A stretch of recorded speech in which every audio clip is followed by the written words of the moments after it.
الحمد لله وحده والصلاة والسلام على من لا نبي بعده.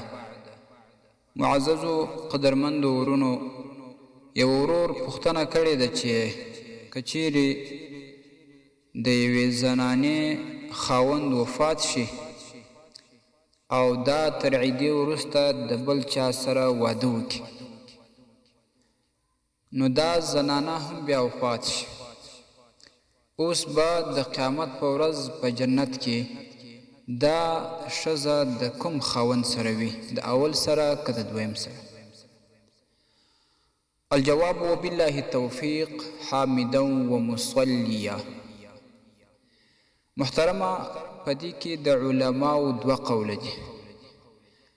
یو قول دا چې دا زنانه د چا په نکاح کې وفات شوې ده، د قیامت په ورځ به که جنتیان و او پر ایمان باندې وفات شوي وي، نو دا به د دې آخري خاوند سره وي.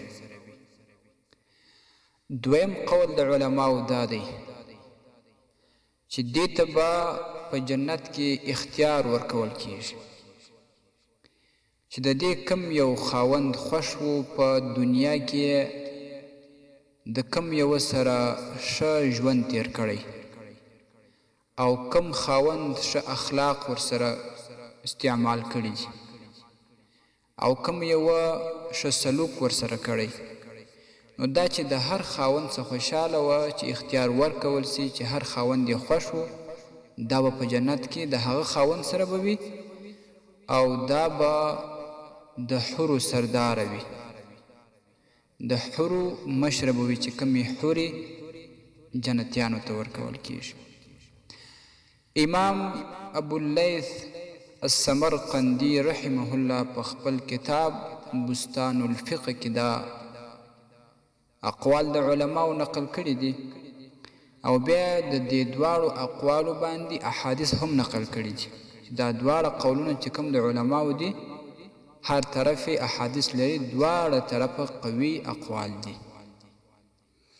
او فتاوی محمودیه اتم جلد کې هم راځي په 321 صفحه کې. محمود الفتاوا په 6 جلد 209 صفحه کې هم راځي. السلام علیکم ورحمت الله وبرکاته. ستاسې د اسلامي پوښتنو جوابونکی مفتي حکيم الله صابر الحنفي صاحب.